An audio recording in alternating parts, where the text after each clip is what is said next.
Mummy.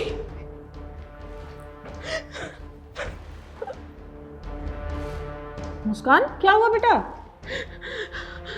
तू बैठ बैठ पहले। हाँ, अब बता क्या बात है? मम्मी वो हुआ यूं कि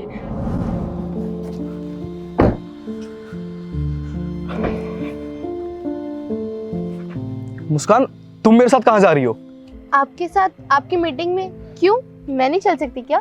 नहीं, तुम मेरे साथ कहीं भी नहीं चल सकती। अरे कम से कम मेरे बारे में ना सी, अपने बारे में तो सोचो। जब लोगों को मालूम चलेगा तुम मेरी बीवी हो, इतनी मोटी, तो वो क्या सोचेंगे मेरे बारे में? तुमसे कितनी बार कहा है मैंने अपना वजन घटा लो, लेकिन नहीं, तुम्हें तो मेरी सुननी नहीं होती है। आ जाती हो मुंह उठा के हर बार, तुम्हें जल्दी करना पड़ता है। देखिए, अब आपका ना बहुत ज्यादा हो रहा है। अरे बीवी हूँ मैं आपकी, और जब मेरी माँ आपसे मेरी शादी करवा रही थी तब तो आपको मैं बहुत पसंद थी। अब 6 महीने क्या हुए शादी को, आपने अपने असली रंग दिखाने चालू कर दिए। देखो मुस्कान, उस टाइम पे मुझे पैसों की बहुत ज्यादा जरूरत थी और तुम्हारे घर वालों से अच्छा खासा दहेज मिल रहा था मुझे, और आज उन्हीं पैसों से मेरा इतना बड़ा बिजनेस खड़ा है। बस इसलिए मैंने तुमसे शादी करी थी। और तुम ना मेरी बीवी हो, बीवी की तरह रहा करो, समझी? घर में बैठो, घर संभालो, कहीं आने जाने की जरूरत नहीं है तुमको। देखिए, मैं ना आपकी बीवी हूँ और मुझे बीवी होने का पूरा दर्जा मिलना चाहिए। शादी से पहले तो आप कहते थे मैं तुझे पूरा समय दूंगा, प्यार दूंगा। अब कहाँ गए आपके वो वादे? अब ना आप मुझे समय देते हो और ना ही प्यार। और आपने तो कहा था ना कि मैं आपके साथ आपके ऑफिस में काम कर सकती हूँ। अब क्या हुआ? अब आप क्यों मुझे मना करते हैं? अरे मेरी डिग्री, मेरी पढ़ाई का क्या ही फायदा होगा जब आप मुझे अपने साथ जॉब ही नहीं करने दे रहे। आपने क्या मुझे अपने घर की नौकरानी समझा है? मैं क्या घर की काम करूँ? देख लीजिए, अब ये आपका फैसला है। या तो मैं आपके साथ आपके ऑफिस में काम करूंगी या फिर मैं आपको छोड़ के चली जाऊंगी। छोड़कर जाएगी तो जाना, फिर खड़ी हो यहाँ पे और मैं तो कह रहा हूँ अब भी कभी जा, कोई जरूरत नहीं है।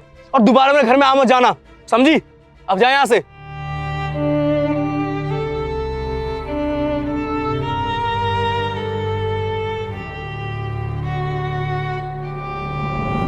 देखा मम्मी, उसने मेरे साथ ऐसा किया। बेटा तू चुप हो जा। शायद तेरी किस्मत भी मेरी किस्मत की तरह ही है। तेरे पापा ने भी कभी मेरी कदर नहीं करी, हमेशा मुझे बेइज्जत किया। पता है बेटा, जिसके पास जो चीज़ होती है ना, उसको उसकी कदर नहीं होती। और ये मर्द जात होती ही ऐसी है कि ये कभी भी हम लेडीज़ों की फीलिंग को नहीं समझ पाएंगे। पर बेटा तू चिंता मत कर, जो मैंने सहन किया है मैं तुझे सहन नहीं करने दूंगी। मैं तुझे कामयाब बनाऊंगी। बेटा खूब मेहनत कर, पढ़ और अपने पैरों पे खड़ी हो और उसको मुंह तोड़ जवाब दे। बिल्कुल सही कहा माँ आपने। अब देखना, मैं जी तोड़ करके मेहनत करूंगी, उसे दिखाऊंगी उसने क्या खोया है।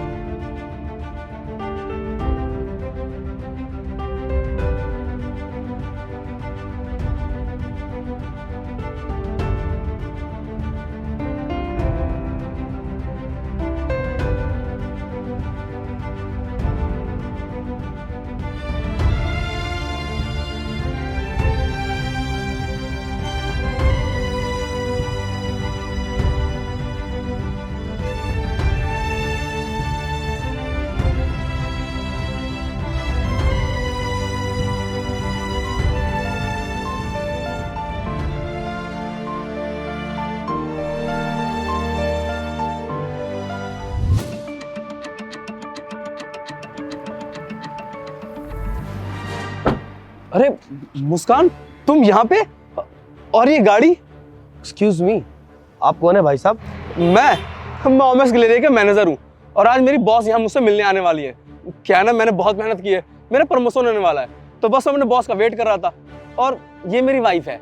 अब बहुत दिनों बाद इसको देखा तो मैंने सोचा पूछ लूँ इसके पास ये गाड़ी कैसे आई और ये यहाँ क्या कर रही है। सर मैं आपको आपके इन्फॉर्मेशन के लिए बता दूं कि ये जो ओमेक्स गैलेरिया है ना, उसकी ये मालकिन है और आप यहाँ पर इनके मैनेजर हैं।